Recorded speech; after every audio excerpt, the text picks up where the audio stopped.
Taiwan में 25 वर्षों में आए सबसे भीषण भूकंप में बुधवार को 9 लोगों की मौत हो गई और 1000 से ज्यादा घायल हो गए। 2 भारतीयों के लापता होने की खबर है, जिनमें एक महिला भी है। भूकंप निगरानी एजेंसी ने कहा कि भूकंप की तीव्रता 7.2 थी, जबकि अमेरिकी सर्वेक्षण ने इसे 7.4 बताया।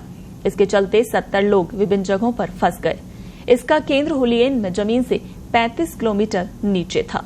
झटकों के चलते भूस्खलन की 24 घटनाएं हुई और 35 सड़कें, पुल और सुरंगें क्षतिग्रस्त हो गईं।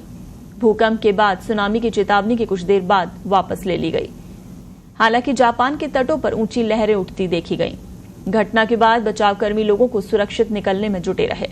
वहीं भारत के पीएम नरेंद्र मोदी ने एक्स पर डाले पोस्ट में ताइवान में भूकंप पीड़ितों के प्रति संवेदना जताते हुए कहा कि भारत इस विपत्ति की घड़ी में ताइवान के लोगों के साथ मजबूती से खड़ा है। वहीं ताइवान के उपराष्ट्रपति लाई चिंग ने तो इसके लिए मोदी को धन्यवाद दिया। भूकंप का केंद्र राजधानी ताइपे से 150 किलोमीटर दूर ताइवान के पूर्वी तट पर स्थित ग्रामीण पर्वतीय शहर हुलियन में था। जापान और फिलीपींस में तेज सुनामी का अलर्ट जारी किया गया, जिसे बाद में वापस ले लिया गया। ताइवान में वैसे तो भूकंप आते रहते हैं, लेकिन ये 1999 के बाद आया सबसे शक्तिशाली भूकंप था। लोगों ने अपने अनुभव साझा करते हुए कहा कि भूकंप इतना तेज था कि वो लोग तुरंत घरों से बाहर आ गए। कुछ इमारतें 45 डिग्री तक झुक गईं, जिससे लोग डर गए। कई पुरानी इमारतों की छत भरभराकर गिर गई। भूकंप के बाद स्कूलों से बच्चों को निकालकर मैदान में ले जाया गया।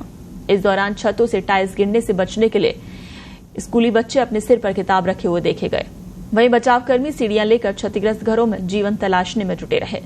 नेशनल पार्क में मिनी बस में सवार 50 होटल कर्मचारियों से संपर्क नहीं हो सका।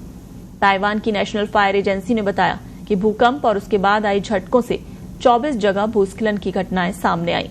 इसके अलावा 35 सड़कें, पुल और सुरंगें क्षतिग्रस्त हो गईं। ताइवान के भूकंप की निगरानी करने वाली एजेंसी ने कहा कि भूकंप की तीव्रता 7.2 थी, जबकि अमेरिकी जियोलॉजिकल सर्वे के अनुसार भूकंप की तीव्रता 7.4 थी। भूकंप का केंद्र 15.5 किलोमीटर गहराई में था। वहीं जापान की एजेंसी ने इसकी तीव्रता 7.7 आंकी।